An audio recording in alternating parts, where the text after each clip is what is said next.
आज मैं ज्यादा नहीं पढ़ाने वाली हूँ. Actually, I was not supposed to take any lecture today, but I think आज गुलशन मैडम का lecture था and she has cancelled your lecture.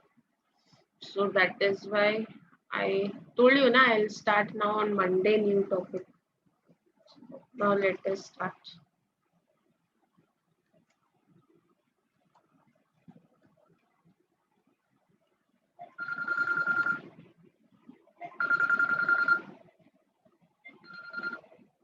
Hello, good morning, madam. Lecture में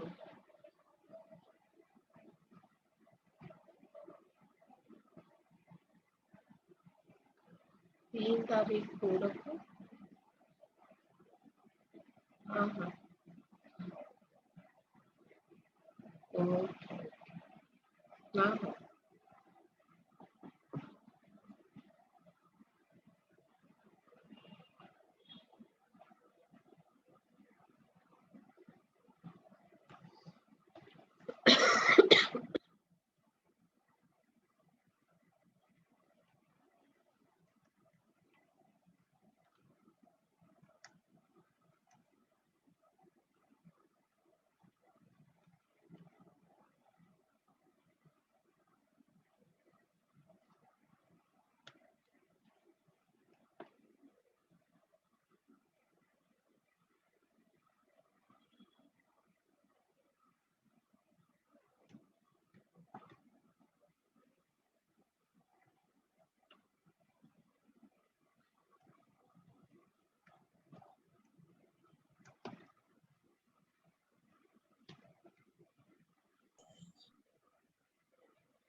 Now we'll start with liquidation of company. Can anyone tell me what do you mean by liquidation of companies? Liquidation. Winding up of company. हाँ, आप लोग अगर अच्छा होगा अगर chat box में डालोगे अपना आंसर तो I'll be happy if you could give your answer in the chat box.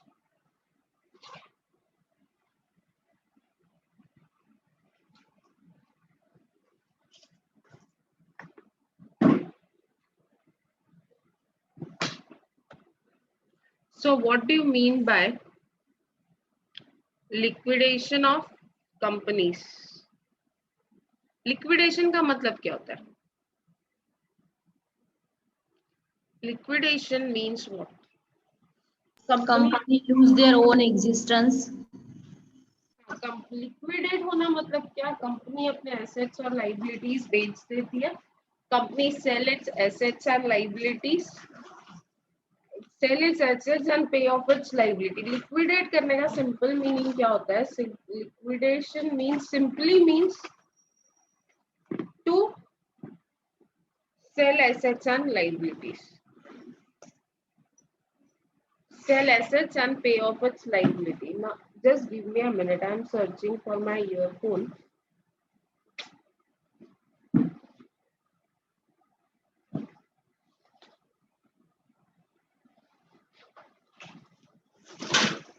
Okay.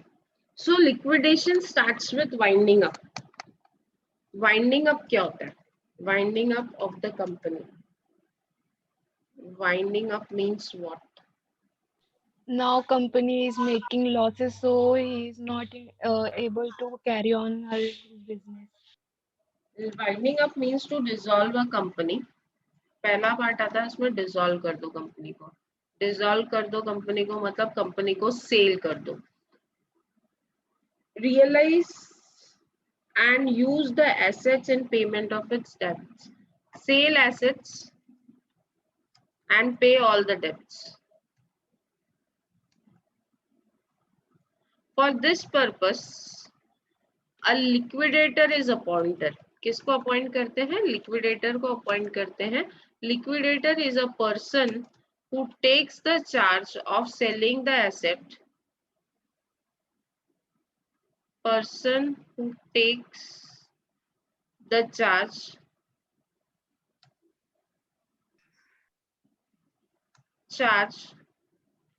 for selling the assets and paying off liabilities paying of liabilities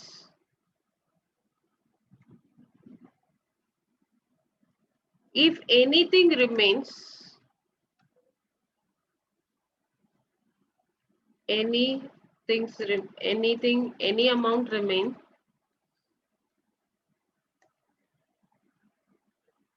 is distributed among members in the ratio of their contribution.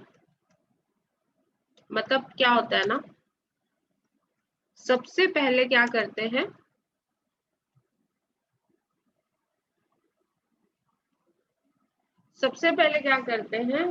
Asset cell करते हैं, we cell the assets, उससे सारे outside liabilities पे करते हैं, we पे all outside liabilities. जब भी आप आउटसाइड लाइबिलिटीज पे करोगे तो यू हैव टू पे इट इन सर्टेन सीक्वेंस, कुछ सीक्वेंस होना चाहिए लाइबिलिटीज पे करने का, ऐसे ही आप कुछ भी कभी भी नहीं पे कर सकते हो। आपको याद है piecemeal distribution, do you remember piecemeal distribution?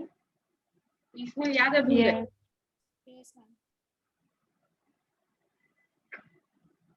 Piecemeal distribution में हम क्या करते थे? पीसमिल डिस्ट्रीब्यूशन में हम क्या करते थे? पहले लाइबिलिटी का सीक्वेंस डिसाइड करते थे कि पहले किसको पे करना है, बाद में किसको पे करना है, और एक बार वो सीक्वेंस डिसाइड हो गया तो हम उसके हिसाब से पेमेंट करते थे। Do you remember that? पहले प्रेफरेंशियल लाइबिलिटी, फिर सिक्योर्ड लाइबिलिटी, फिर अनसिक्योर्ड लाइबिलिटी, ऐसे करके ही हम पे करते थे। यस और no? Do you remember? Yes ma'am. किसी को याद है? पीस मिल के भूल गए, साल गया बात गई, इधर मैडम पुरानी चीजें याद करने भूल रहे हो, ऐसा है क्या? Is it like that? If it's like that, then it is very bad. Okay. What happens is, जब भी लिक्विडेशन होता है, वाइंडिंग अप होता है, winding up basically we are talking about winding up, whenever company winds up,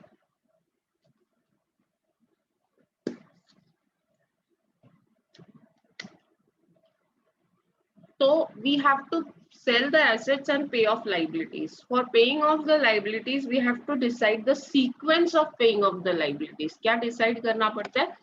Sequence. Sequence क्या है? Same.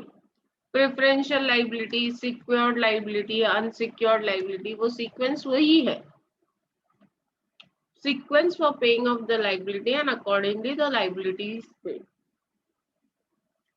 अगर हम वाइंडिंग अप को डिफाइन करना चाहते हैं तो it is a process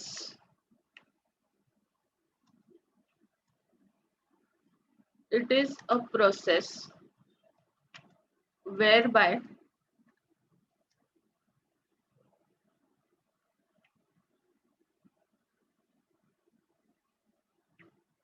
the life of the company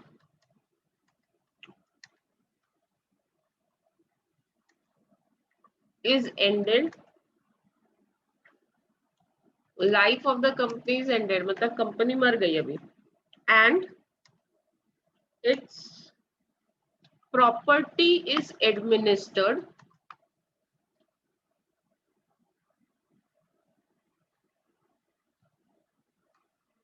for the benefit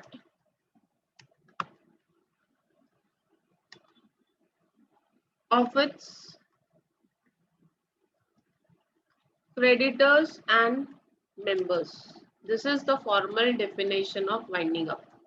क्या है winding up? It is a process whereby the life of the company is ended.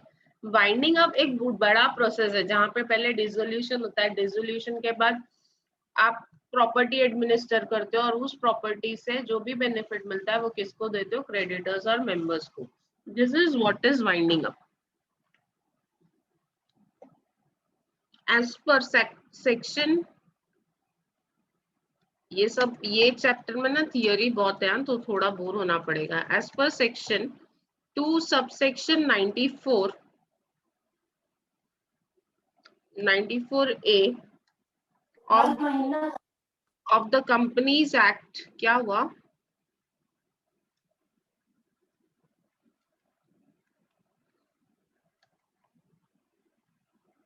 To 2013 winding up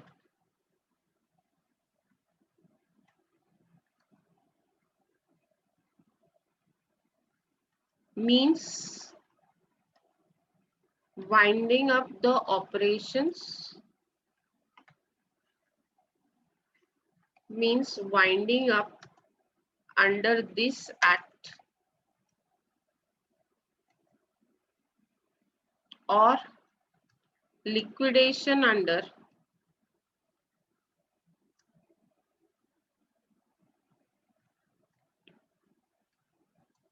insolvency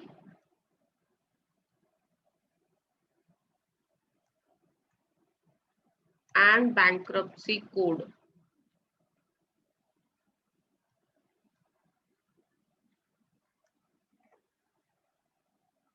to 2016। अभी ये है ना कुछ नया है आप लोगों के लिए, मैं जो बोल रही हूँ उसको ध्यान से सुनो। कंपनी का वाइंड अप, कंपनी को लिक्विडेट हम दो एक्ट के अंडर कर सकते हैं, एक कंपनीज एक्ट 2013 के अंडर और एक इंसॉल्वेंसी एंड बैंक्रप्सी कोड 2016 के अंडर। अब पहले ना अगर कंपनी बैंकरप्ट हो जाती थी तो there was no separate act to deal with it, but now if a company is insolvent then company is liquidated under insolvency and bankruptcy code 2016। अगर कंपनी bankrupt नहीं होती है तो company is liquidated under companies act 2013। मतलब wind up करना है अगर आपको कंपनी को तो there are two scenarios. One scenario एक अच्छी भली कंपनी है, हट्टी कट्टी कंपनी है, means it has sufficient assets to pay off its debt, कुछ प्रॉब्लम नहीं है, but it is winded up, तो it will be winded up under companies act 2013। एक वो कंपनी है जो, see there are two companies, one is a limited which is sound company. ये company क्या है? साउंड है। साउंड है मतलब what do you mean by sound? Fit and fine, Have sufficient amount. it has sufficient assets to pay off its liability। Second company है B limited. B limited does not have, is incapable of paying its debt, is incapable of paying its debt, डेप्ट नहीं पे कर पा रही है, तो such company will be winded up. वो ये कंपनी का वाइंडिंग अप प्रोसीजर कौन से एक्ट के हिसाब से होगा? It will be winded up according to the insolvency and bankruptcy code 2016। कौन से एक्ट के अंदर? Insolvency and bankruptcy code 2016। आप भी बन सकते हो इसके ऑडिटर। आपको क्या करना पड़ेगा? एक इंसॉल्वेंसी एंड बैंक्रप्सी कोड का एग्जाम होता है, you have to, any graduate can give that exam and be the liquidator in that case। मतलब आपको not necessary, कौन है भाई? म्यूट कर लो, टेंशन मत दो। कोई भी कंपनी जो डेप्ट नहीं पे कर पा रही है, मतलब इंसॉल्वेंट है, इंसॉल्वेंट कंपनी को अगर वाइंड अप करना है तो उसको वाइंड अप करने के लिए इंसॉल्वेंसी एंड बैंक्रप्सी कोड 2016 के हिसाब से वाइंड अप करना पड़ेगा। और अगर कंपनी ऑल ओके है तो it will be winded up under companies act 2013। Okay, ये जो बैंक्रप्सी कोड है ये आया 2016 में and it was implemented in 2017। तो उससे पहले जो भी वाइंड अप होता था, जो भी कंपनी वाइंड अप होती थी वो कंपनीज एक्ट के हिसाब से ही वाइंड अप होती थी। Are you getting it? Bankruptcy code कब आया? 2017 से। तो 2017 से कंपनी का जो वाइंड अप हुआ, इंसॉल्वेंट कंपनीज का जो वाइंड अप हुआ, वो हुआ इंसॉल्वेंसी एंड बैंक्रप्सी कोड के हिसाब से। और उससे पहले 2017 से पहले इंसॉल्वेंट कंपनी हो या सॉल्वेंट कंपनी हो, it was winded up under companies act 2013। अब आपको मैं इंसॉल्वेंसी एंड बैंक्रप्सी कोड 2016 के बारे में कुछ बताना चाहती हूँ। पता है, अगर कोई क्रेडिटर है आपका, आपने उसको 1 मंथ में बोला था पेमेंट करोगे, आप 1 मंथ में पेमेंट नहीं कर पाए, वो 1 हफ्ते के अंदर आपको नोटिस देगा कि मेरा पेमेंट करो, और अगर आप पेमेंट नहीं करते हो तो वो आपको इंसॉल्वेंसी के अंडर नोटिस भेजेगा और आपकी कंपनी वाइंड अप हो जाएगी। समझ में आया? ये बहुत बड़ा डिफिकल्ट एक्ट इंट्रोड्यूस हुआ है ताकि there should not be any default in payment. Normally क्या होता है ना, आजकल मार्केट में डिफॉल्ट इन पेमेंट बहुत होता है, तो डिफॉल्ट इन पेमेंट को अवॉइड करने के लिए ये actually insolvency and bankruptcy code 2016 है। अगर इसके अंडर किसी क्रेडिटर ने नोटिस भेज दिया कंपनी को, तो वो कंपनी को वाइंड अप कर देंगे अगर कंपनी ने with in a period of time payment नहीं किया तो। समझ में आया? इस ये आया ही एक्ट इसके लिए ताकि सारे इरेगुलरिटीज रोके जाएं। आपने देखा क्या, अनिल अंबानी की कंपनी वाइंड अप हुई है, इंसॉल्वेंट डिक्लेयर हुई है। Have you seen that? It's a recent case, last year का ये शायद, बिफोर COVID-19। सो Yes, ma'am. हाँ, तो these all happen under insolvency and bankruptcy code 2016. Okay, it is very dangerous act। और आप भी इसके under you can also register yourself as a क्या बोलते हैं ना, practitioner of insolvency and bankruptcy code 2016। इसका ना एक बुक मिलता है पढ़ने के लिए। It is an objective exam. इसकी एग्जाम फीस अराउंड 1500 कुछ है। इसको रजिस्टर करना पड़ता है, बट यहाँ पे MCQ एग्जाम्स है, but there is negative marking also. If you get 60% marks तो यू क्वालिफाई दिस एग्जाम। लेकिन सिर्फ the pre qualification required is that you should be a graduate. अगर किसी को कोई कंपनी में घुस जाता है ना, तो suppose if you want to do this, you can do this, it's very helpful. Okay, now what do you mean by dissolution of company? Winding up तो समझ में आ गया, it is a process. Winding up क्या था? Is a process whereby the life of company is ended and its property is administered for the benefit of its creditors and members. Now, what do you mean by dissolution of company? Is there any difference between dissolution and winding up? Dissolution में दो companies अपने assets and liabilities जो रहते हैं वो clear करके फिर new company form होती है।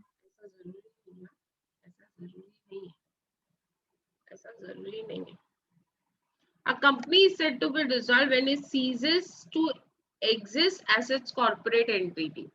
मतलब सपोज मैं एक कंपनी हूँ, रजिस्टर्ड अंडर कंपनीज एक्ट 2013, और मैंने क्या किया, ये कंपनी को डिसॉल्व करके कंपनी का रजिस्ट्रेशन कंपनीज एक्ट 2013 से कैंसिल करके पार्टनरशिप एक्ट में कर दिया, तो it is dissolution. What is dissolution? A company is said to a company is said to be dissolved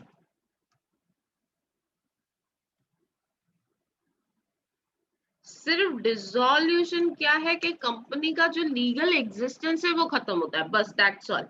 dissolve when it ceases to exist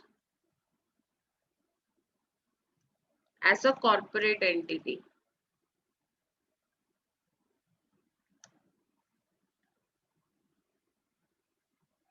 क्या होता है? Company is said to be dissolve. Company कब dissolve declare होती है? Company is said to be dissolve when it ceases to exist as a corporate entity. Means जो वो company करके जो उसका एंटिटी है कॉर्पोरेट करके, वो अगर उसका स्टेटस खत्म हो गया तो company is dissolve. On dissolution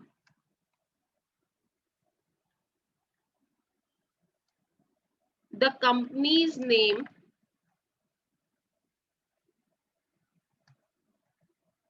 is struck off by the registrar। मतलब यहाँ पे कुछ नहीं हो रहा है, खाली कंपनी ने क्या किया, अपना रजिस्ट्रेशन कैंसिल कर दिया, कंपनीज एक्ट 2013 में से, by the registrar of company. ROC के पास आप एप्लीकेशन करते हो, वो एप्लीकेशन में आप लिखते हो कि आपको अपनी कंपनी को डिसॉल्व करना है। कंपनी आरओसी ने कंपनी का नाम स्ट्राइक आउट कर दिया तो मतलब आपकी कंपनी डिसॉल्व हो गई। Dissolution order is the death certificate of the company. ऐसा क्या बोलते हैं? डिसोल्यूशन ऑर्डर, एक बार कंपनी का डिसोल्यूशन ऑर्डर आ गया, then it is the death certificate of the company. Dissolution order is the death certificate of the company.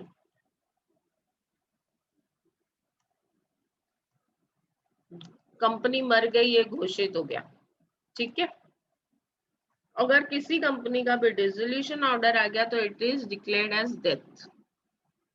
A company can be dissolved on winding up. Company कब कब dissolve होती है? अगर company को wind up होना है तब, winding up के टाइम पे, या फिर in the case of amalgamation. So दो टाइम पे आपको कंपनी को डिसॉल्व करना पड़ेगा, either you are winding up or you are amalgamating. मतलब dissolution is the process, winding up या अमालगमेशन में the first process is to dissolve the company. मतलब वाइंडिंग अप एक बड़ा प्रोसेस है, उस प्रोसेस का पहला स्टेप क्या है? कंपनी को डिसॉल्व करो। Amalgamation is a big process, लेकिन उसमें पहला स्टेप क्या है कि ओल्ड कंपनी को डिसॉल्व करो। Are you getting it?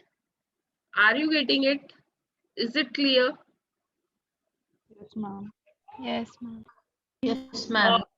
Becoming, third point ये है बिकमिंग डिफंक्ट। बिकमिंग डिफंक्ट मतलब कंपनी काम ही नहीं कर रही है, ठीक है, कुछ नहीं कर रही है। डिफंक्ट का मतलब होता है डीफंक्शनल, कोई काम नहीं कर रही है, कंपनी ने अपना फंक्शनिंग बंद कर दिया। समझ में आया?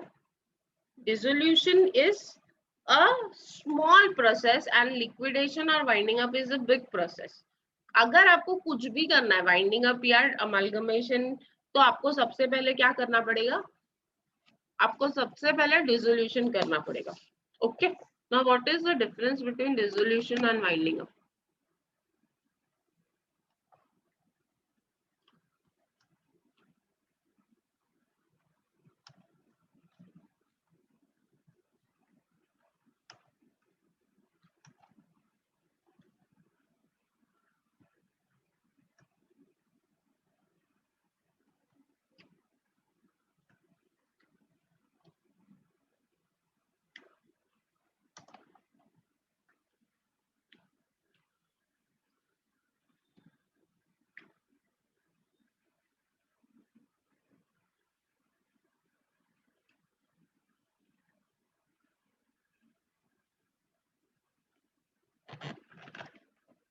Now what is winding up? Winding up is one of the process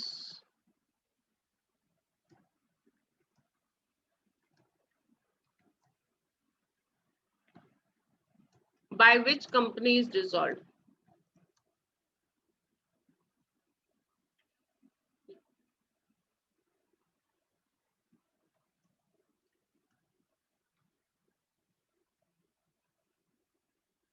Whereas, what is dissolution?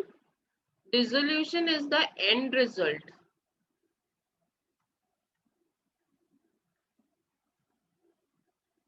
Dissolution is the end result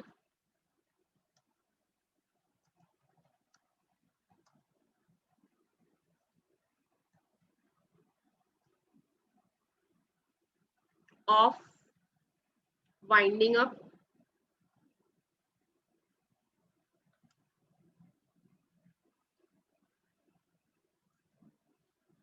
or amalgamation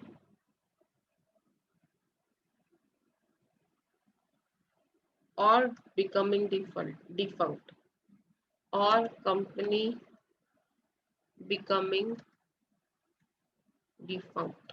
sorry यार, मैंने जो इससे पहले बोला उसमें शायद थोड़ा करेक्शन चाहिए। I don't know whether you have understood और नॉट। वाइंडिंग अप डिसोल्यूशन में 3 चीजें इंक्लूडेड है, winding up, amalgamation and defunct. तो वाइंडिंग अप अगर मुझे करना है तो it is finally leading to dissolution, whereas dissolution covers all the 3 things: winding up, amalgamation, or company becoming defunct. This is the first difference. Next,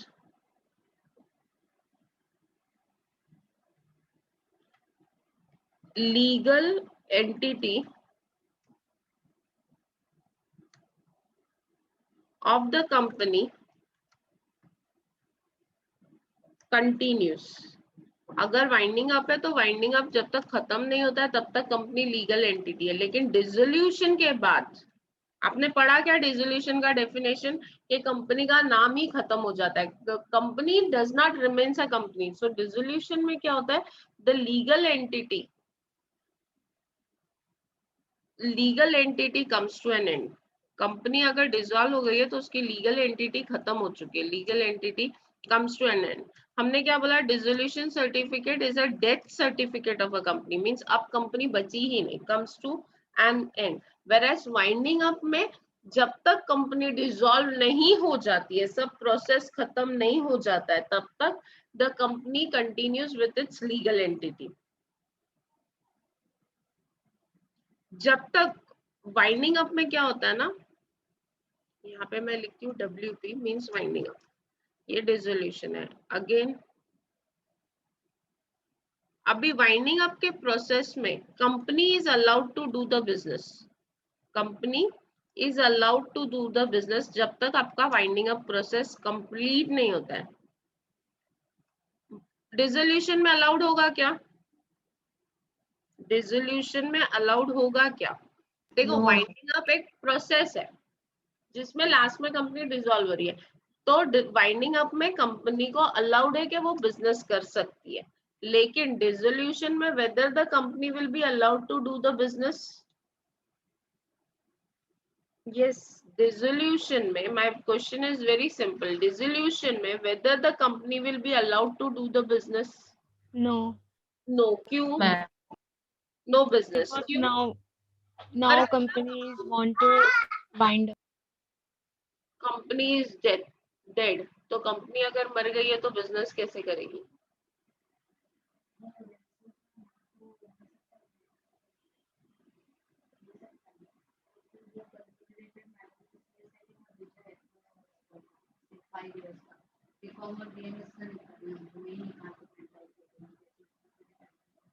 आइए क्या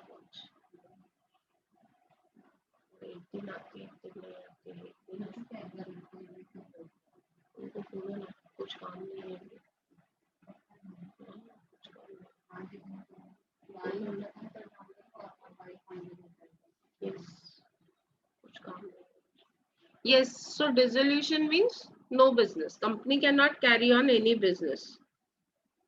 winding up is the first stage of dissolution. Winding up क्या होता है ना, देखो मेरे को ना घर बेच देना है, तो घर बेचना है, अगर मुझे घर बेच के कहीं दूसरी जगह शिफ्ट होना है तो सबसे पहले क्या करूंगी, मैं वाइंड अप करना चालू करूंगी ना, जो थोड़े बहुत एसेट पड़े हैं उनको बेचूंगी, अपनी जो लाइबिलिटीज पड़ी है वो लाइबिलिटीज रहेगी, राशन वाले का बिल रहेगा या फिर किसी और का बिल रहेगा, दूध वाले का बिल रहेगा, वो सब पे करूंगी, और फिर उसके बाद घर बेचूंगी। क्या पहले घर बेच दूंगी? क्या करूंगी? What should be the process? Suppose अगर मुझे घर बेच देना है तो घर बेचने के लिए मैं पहले क्या करूंगी? First of all, paying all the bills. पहले मैं सारे बिल्स क्लियर करूंगी, फिर जो एसेट्स बेचने हैं वो बेच दूंगी, नया घर अगर खरीदना है तो वो देखूंगी, और लास्ट में ये घर बेचूंगी, बराबर है कि नहीं, या ये घर का पोजीशन किसी और को दूंगी। So winding up is the first process to dissolution, whereas the dissolution is the end result, last stage. Winding up process का वो last stage है जहाँ पे law में से as per Companies Act your name is removed. Winding up process is handled by a liquidator or an insolvency professional. Winding up process कौन करता है? Liquidator करता है या फिर insolvency professional. Whereas dissolution can happen only by way of an order passed by the registrar. देखो dissolution एक order है, बेसिकली एक सर्टिफिकेट है। तो डिसोल्यूशन कौन करता है? रजिस्ट्रार करता है। वेयरएज वाइंडिंग अप कौन करता है? लिक्विडेटर करता है।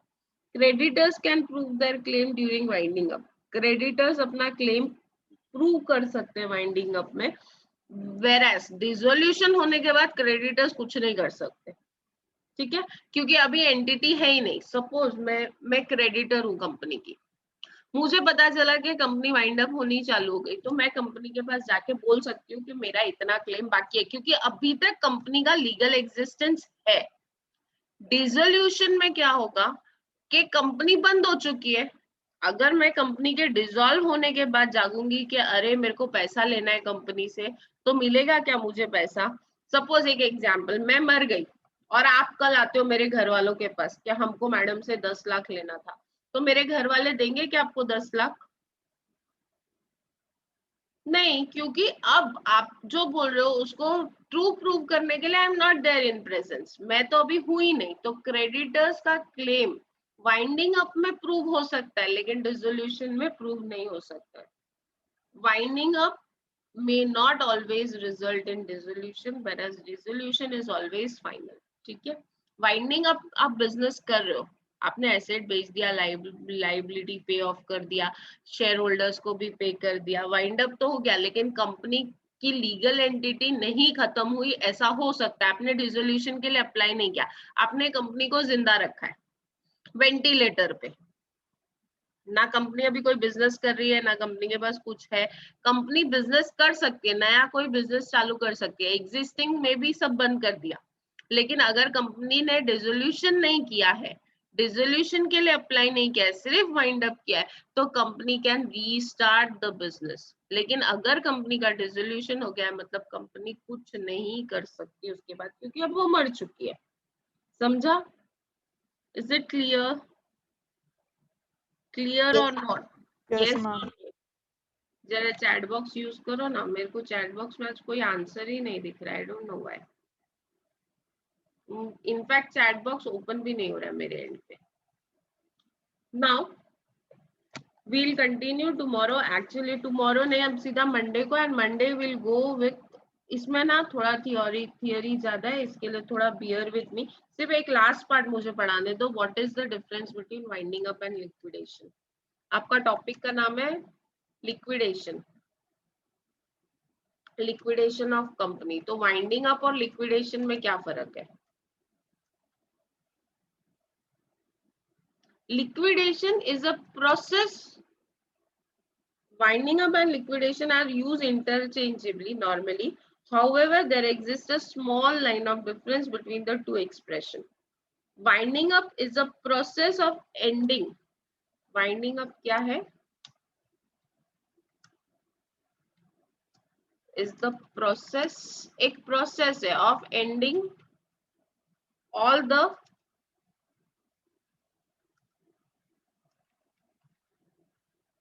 business affairs of the company.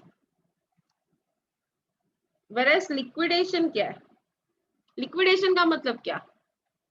Yes, anyone? Liquidation का मतलब क्या? Liquidation refers to only selling of the assets of the company.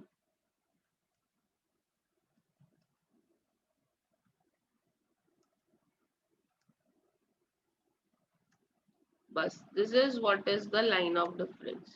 समझा? Winding up is the process of ending all the business affairs.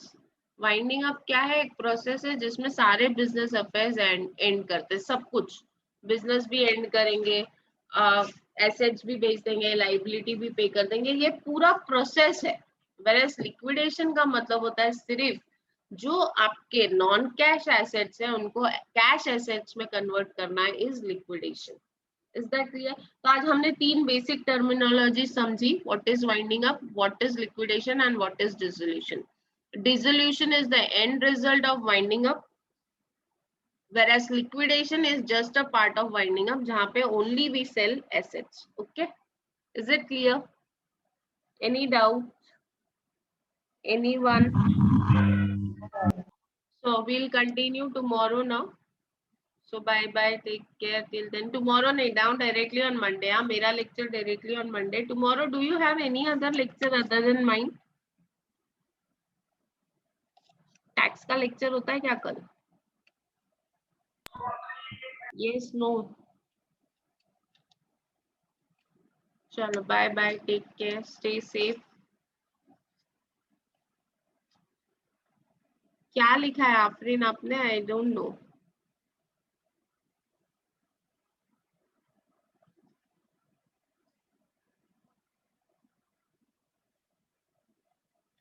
See, I request you all. अभी ना मुझे actually chat box दिख रहा है. Afrin, I'll try to record. You should ask someone to remind me that I have to record the lectures. Okay. वैसे when it is online, I always keep recording. And in fact, अभी तक जितने lectures हुए थे Deepika, I've uploaded all the lectures on the YouTube. Please check. Bye bye. Take care. Stay safe.